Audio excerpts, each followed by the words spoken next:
গবেষণাগারের সেই রূপালী আভা আর ম্যাজিক হিউম্যানদের অজেয় শক্তির দাপট আরিয়ানের মনে এক গভীর ক্ষত তৈরি করে দিয়ে গেল।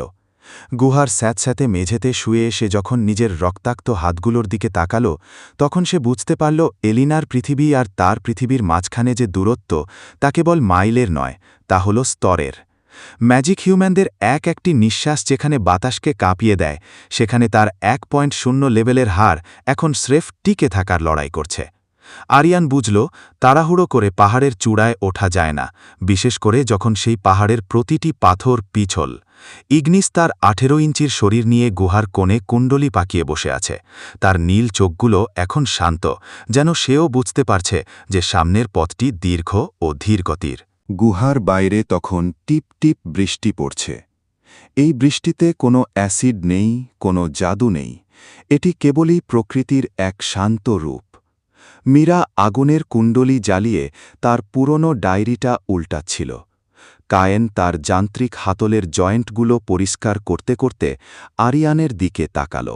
আরিয়ান, আমরা আমাদের সীমানা ভুলে গিয়েছিলাম, কায়েন নিচু স্বরে বলল। মাস্টার ভলকান সবসময় বলতেন, গাছের শিকড় যত গভীরে যায় তার ডালপালা তত বেশি ঝড় সইতে পারে। আমরা কেবল ডালপালা বাড়ানোর কথা ভাবছিলাম, শিকড়ের কথা নয়। ম্যাজিক হিউম্যানদের ওই লেভেল 5-এর গার্ড আমাদের বুঝিয়ে দিয়ে গেছে আমরা এখনও কতটা ক্ষুদ্র। আরিয়ান উঠে বসল। তার হাড়ের ভেতর এখনও সেই ম্যাজিক হিউম্যানের দেওয়া চাপের রেশ রয়ে গেছে। সে বুঝতে পারল লেভেল 1.0 থেকে 1.1-এ পৌঁছানো তার জন্য এখন হিমালয় জয়ের মতো কঠিন। এই দুনিয়ায় সাধারণ মানুষের 100টি লেভেল পার করা মানে একটি জন্ম পার করা, আর সে মাত্র প্রথম ধাপে পা রেখেছে। কোনো বড় লাভ নয়, এবার হবে প্রতিটি কদম মেপে চলা। মীরা, আরিয়ান ডাকল, আমাদের এমন কোথাও যেতে হবে যেখানে কোনো লড়াই নেই, যেখানে ইগনিস আর আমি নিজেদের নতুন করে চিনতে পারব। আমার এই 1.0 লেভেলকে আগে নিজের শরীরের অংশ করে নিতে হবে। অন্তত আগামী অনেক সময় আমাদের এই স্তরের খুঁটিনাটি বুঝতে হবে। মীরা ম্যাপটা খুলে অনেকক্ষণ খুঁজল। তারপর ম্যাপের এক কোণে এক ধূসর ছায়াযুক্ত অঞ্চলের দিকে আঙুল রাখল। এখানে একটি জায়গা আছে, নাম the silent valley of grey echo, ধূসর প্রতিধ্বনির শান্ত উপত্যকা। এখানে কোনো বড় বিস্ট নেই, কোনো সম্পদ নেই, তাই একাডেমির কোনো নজরদারিও নেই। এখানকার বাতাস খুব ভারী, যা তোমার হাড়ের জন্য এক ধরনের প্রাকৃতিক ব্যায়ামের মতো কাজ করবে। পরদিন ভোরে তারা তাদের নতুন যাত্রা শুরু করল।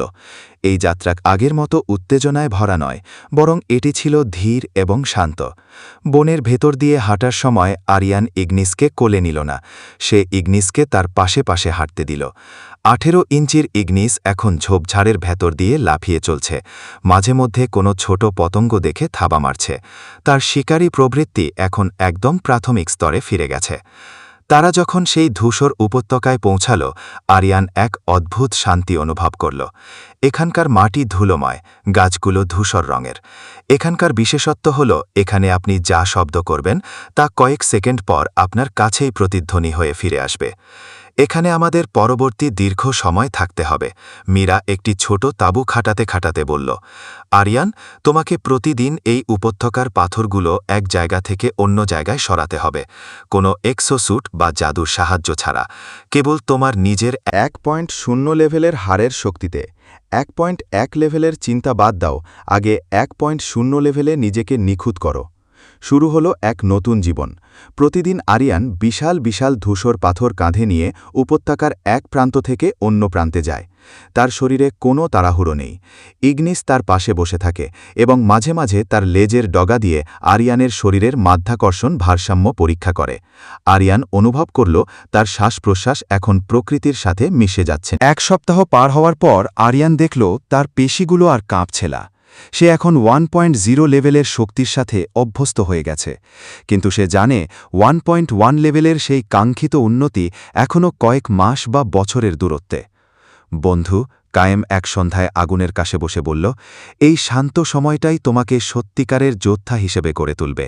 যখন কোনো শত্রু সামনে থাকবে না, তখনই তুমি নিজের ভেতরের আসল শত্রুকে চিনতে পারবে। আরিয়ান হাসল। সে ইগনিসের 18 ইঞ্চির পেশিবহুল ঘাড় চুলকে দিল।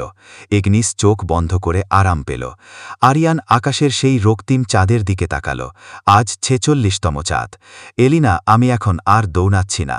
আমি এখন প্রতিটি কদম মেপে মেপে ফেলছি। আমি জানি এই শান্ত পথেই আমাকে একদিন তোমার সেই দুর্ভেদ্য টাওয়ারের শীর্ষে নিয়ে যাবে।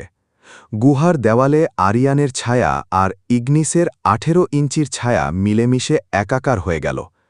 এই নিস্তব্ধতাই এখন তাদের সবচেয়ে বড় শিক্ষক। তারা বুঝতে পারল, বড় কোনো বিবর্তন বা লেভেল আপের চেয়ে এই মুহূর্তের শান্তিটাই বেশি জরুরি।